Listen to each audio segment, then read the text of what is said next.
மக்களே வணக்கம். நான் தான் உங்களோட ஹாரூன். இது ஸ்டுடியோ லைட்.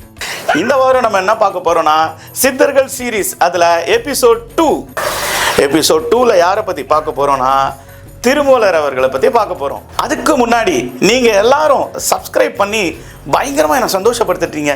ரொம்ப ரொம்ப ரொம்ப நன்றிங்க. 200+ சப்ஸ்கிரைபர்ஸோட இப்போ நம்ம சேனல் அப்படியே மேலும் மேலும் டெவலப்டாக ஆயிட்டு இருக்கு. அதுக்கு ரொம்ப ரொம்ப நன்றிங்க. இப்போ நம்ம நேராக சப்ஜெக்டுக்குள்ளே போயிடலாம். திருமூலர் பற்றிய வரலாறு மற்றும் சில ஒரு முக்கியமான குறிப்புகளை நம்ம இந்த வீடியோவில் பார்க்கலாங்க.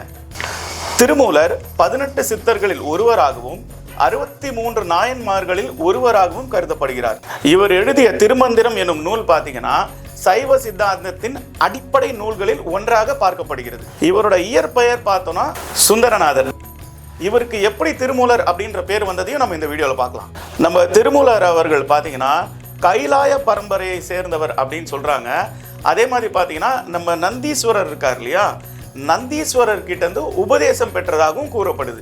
இவருடன் பார்த்தீங்கன்னா சகனர், சனந்தனர், பதஞ்சலி முனிவர், வியாக்கிரமர் போன்றோரும் மாணாக்கர்களாக இருந்தனர். அடுத்த ஒரு முக்கியமான தகவலை சொல்றேன், கேட்டுக்கோங்க. என்னன்னு பார்த்தீங்கன்னா கூடு விட்டு கூடு பாய்தல் கேள்விப்பட்டிருக்கீங்கல்ல? எஸ், இந்த கூடு விட்டு கூடு பாய்தல் என்ற நிகழ்வை தன்னோட அஷ்டமா சக்தி மூலம் உலகுக்கு நிகழ்த்தி காட்டியவர் தான் இந்த திருமூலர். இதுக்கு ஒரு எக்ஸாம்பிளும் சொல்கிறேன் பாருங்களேன். நம்ம திருமூலர் வந்து பார்த்தீங்கன்னா நம்ம அகத்தியர் இருக்காரு இல்லைங்களா, பொதிகை மலையில் அவர் அகத்தியர் இருக்காரு. அகத்தியர் அவர்களை பார்க்க போகிறாங்க. ஸோ இவங்க 2 பேரும் நண்பர்கள் இல்லையா. ஸோ அகத்தியரை வந்து நம்ம திருமூலர் அவர்கள் பார்க்க பயணம் பண்ணுறாரு. அப்படி பயணம் பண்ணி போகும்போது பார்த்தீங்கன்னா ஒரு இடையர் ஒருத்தர் இருக்கார். அவர் பேர் வந்து மூலன். அவர் என்ன ஆயிடுதுன்னா இறந்துடுறாரு. ஸோ அவர் மேய்ச்சிட்டு வந்த மாடுகள்லாம் என்ன ஆகுதுன்னு பார்த்தீங்கன்னா அடடே நம்மளோட முதலாளி இறந்துட்டாரு அப்படின்னு சொல்லிட்டு அவங்க ரொம்ப கண்ணீர் வடித்து அந்த பசுக்கள்லாம் அழுறாங்க. ஸோ இதை பார்த்த நம்ம திருமூலருக்கு என்ன ஆகுது அப்படின்னு கேட்டிங்கன்னா ரொம்ப மனம் இலகி போயிடுறாருங்க. ஸோ மனம் இலகி என்ன பண்ணுறாரு அப்படின்னு பார்த்தீங்கன்னா அந்த பசுக்கள் அழுகிறத அவரால் தாங்க முடியல. ஸோ நெக்ஸ்ட் என்ன பண்ணுறாரு, அந்த இறந்து போன இடையர் இருக்கார் இல்லையா, அந்த இடையனோட உடம்ப எடுத்துகிட்டு வந்து வச்சு இவர் என்ன பண்ணுறாரு, ஒரு இடத்துல போய் உக்காந்து மறைந்திருந்து ஒரு இடத்துல உட்காந்து கூடு விட்டு கூடு பாஞ்சிடுறாரு. ஓகேங்களா? ஸோ இவர் இந்த இடையன் வந்து இறந்து போயிட்டாரு. இவர் இங்கேருந்து கூடு விட்டு கூடு மாஞ்சு அவரோட உடம்புல போயிட்டார். போய் எழுந்தவுடனே அந்த பசுக்கள்லாம் பார்த்தீங்கன்னா ரொம்ப ஆனந்தமாயிடுது. அதுக்கப்புறம் இவர் என்ன பண்ணுறாரு, இவரோட உடலை ஒரு மரத்தின் ஓரமாக ஒளிச்சு வச்சிடுறாரு. யாருக்கும் தெரியாத மாதிரி ஒளிச்சு வச்சிடுறாரு. ஸோ ஒளிச்சு வச்சு உடனே பார்த்தீங்கன்னா அடுத்து என்ன பண்ணி ஆகணும், நேராக வீட்டுக்கு போய் தான் ஆகணும் இல்லையா. ஸோ அந்த இடையன் அவரோட வீட்டுக்கும் வந்து இவர் போயிடுறாரு. ஸோ இப்போ அடுத்த நாள் என்ன ஆகுதுன்னு கேட்டிங்கன்னா அஃப்கோர்ஸ் வீட்டுக்கு போனவுடனே வந்து அவங்களோட மனைவி இருப்பாங்க இல்லையா, அவங்க மனைவியை கூப்பிடுறாங்க, எங்கே வாங்க, இந்த மாதிரி சின்ன சின்ன வீட்டு வேலைகள் இருக்குது, அது இருக்குது, இது இருக்குதுன்னு சொல்லும்போது இவர் என்ன சொல்கிறார் அவங்க மனைவி கிட்ட, இந்த மாதிரி தனக்கு இல்லறத்தில் உடன்பாடு இல்லை, அதனால் நான் துறவரம் போகிறேன் அப்படின்னு சொல்லிட்டு அவங்க மனைவி கிட்ட சொல்லிட்டு என்ன பண்ணுறாரு, அங்கேருந்து கிளம்பிடுறாரு. ஸோ கிளம்பி எங்கே போகிறாருன்னு பார்த்தீங்கன்னா இவர் உடல் ஒழிச்சு வச்சிருக்காரு இல்லையா, இவர் உடல் ஒழிச்சு வச்சிருக்க இடத்துக்கு போய் பார்க்குறாரு. போய் பார்த்தா அங்கே அவரோட உடல் இல்லை. என்னடா அது, நம்ம இங்கே ஒழிச்சு வச்சிருக்கிறோமே, நம்மளோட உடல் இங்கே இல்லையே அப்படின்னு சொல்லி அவர் என்னென்னமோ யோசிக்கிறார்.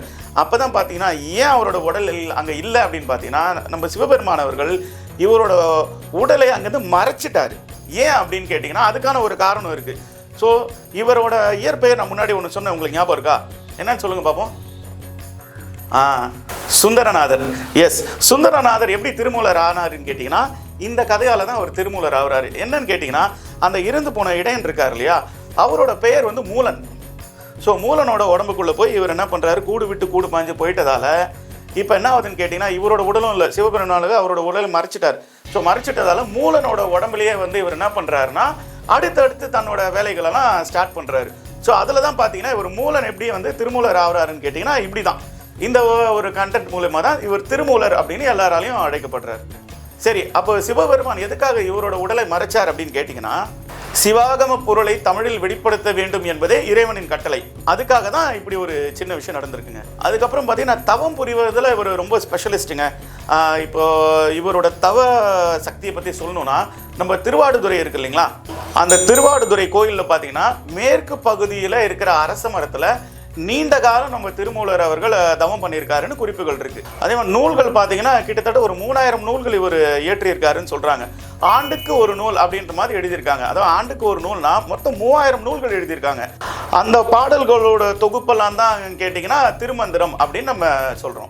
திருமந்திரத்தோட சிறப்பு என்னன்னு பார்த்தீங்கன்னா ஆன்மீகம், யோகம், மருத்துவம், விஞ்ஞானம் மற்றும் தத்துவம் இது எல்லாத்தையும் அடங்கின ஒரு நூல் தான் வந்து பார்த்தீங்கன்னா திருமந்திரம்.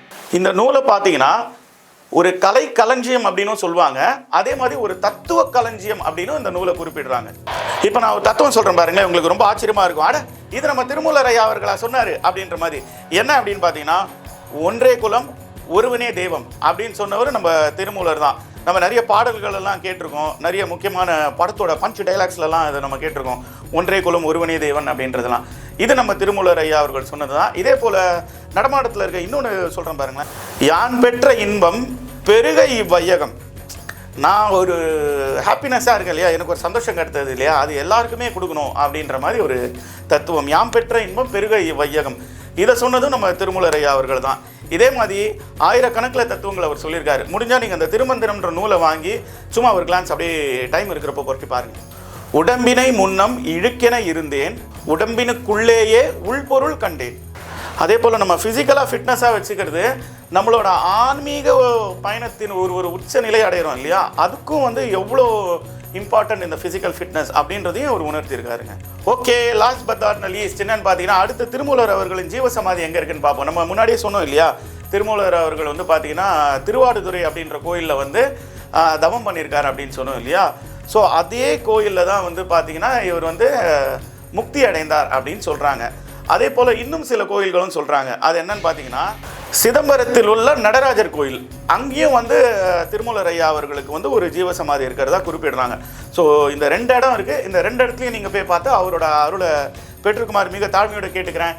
ரொம்ப நன்றி மக்களே. நீங்கள் எப்பவும் போல் நம்ம வீடியோக்கு நிறைய சப்போர்ட் பண்ணுங்கள். நானே எதிர்பார்க்கல, ரொம்ப பயங்கரமான சப்போர்ட் எனக்கு கொடுத்துருக்கீங்க.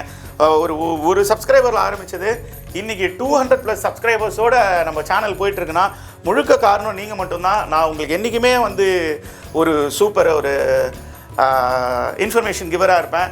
கண்டிப்பாக உங்களை டிசப்பாயின்ட் பண்ண மாட்டேன். நன்றி நன்றி நன்றி மக்களே, கோடான கோடி நன்றிகள் நீங்கள் என்னை சப்போர்ட் பண்ணதுக்கு. Thank you thank you thank you. எபிசோட் 3ல யாரை பற்றி பேசலாம்னு சொல்லுங்கள். பாய், டாடா டாடா டாடா டாடா.